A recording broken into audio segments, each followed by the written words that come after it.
Dinidinig na ang mga petisyon para sa dagdag na minimum wage sa Metro Manila. Nakatutok si Sandra Aguinaldo. Posibleng hindi naaabuti ng isang buwan ang anunsyo para sa dagdag na daily minimum wage sa Metro Manila. Kanina, pinakinggan ng Regional Tripartite Wages and Productivity Board ang mga argumento ng mga manggagawa at employer kung dapat o hindi itaas ang sahod. May grupong humihingi ng dagdag na 150 pesos. Meron ding 597 pesos at 750 pesos. July 16, 2023, huling nagka-aumento sa minimum wage sa Metro Manila. Nakasalukuyang nasa 610 o 573 pesos, depende sa sektor. 40 pesos lang ang idinagdag noon, na kulang pa rin umano at di sumasabay sa paglago ng negosyo. Hindi ho nakabubuhay yung sahod, hindi rin ho sapat para iahon sila sa kahirapan. Ang netong sahod doon na maiuwi ho ng isang minimum wage earner sa NCR ay mas mababa pa po doon sa poverty threshold. Yun ho yung pinakamababang pangangailangan.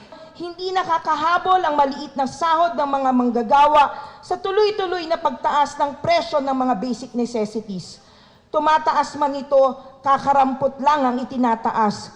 Nang unawaan niya ng Confederation of Wearable Exporters of the Philippines o CONWEP, pero hirap din umano ang kanilang sektor. Hiling nila, huwag munang magtaas ng sahod sa loob ng isang taon. Sa export po, at this time, at this year, pumasok na po ang orders. Ginagawa na po yun sa factory. At ang pag-estimate ng paggawa sa mga factory ay naaayon sa current wage, sa current computation ng mga cost. Kung mag-a-adjust po tayo dito, ay magkakaroon po talaga ng epekto sa aming mga kumpanya. Babala naman ng Employers Confederation of the Philippines kung masyadong malaki ang wage hike, baka umatras pa ang mga foreign investors dahil lalaki ang gastos sa pagnenegosyo. Magdudulot pa umano ito ng tinatawag na wage distortion. Maapektuhan ho yung informal sector natin. Street vendors, including sari-sari stores who sell goods and services on the streets or move from place to place, sell their products. This would be affected. Yung mga home-based workers maapektuhan. We are trying to survive and compete with other ASEAN countries. So, sa mga kasamahan ko, dahan-dahan lang ho.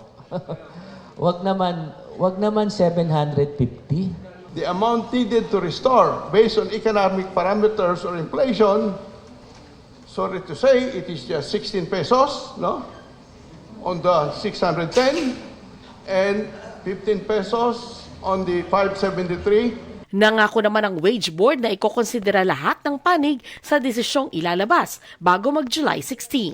At ngayon nakita natin yung presentation nila at doon po magkakaroon kami ng desisyon base sa mga lahat ng mga inputs at mga concerns, comments ng lahat ng sektor. Yes, it's very difficult at sabi ko nga mukhang mahaba ang aming pag-uusapan. Lahat ng naging deliberasyon ng mga wage board, mayroong karampatang karagdagan.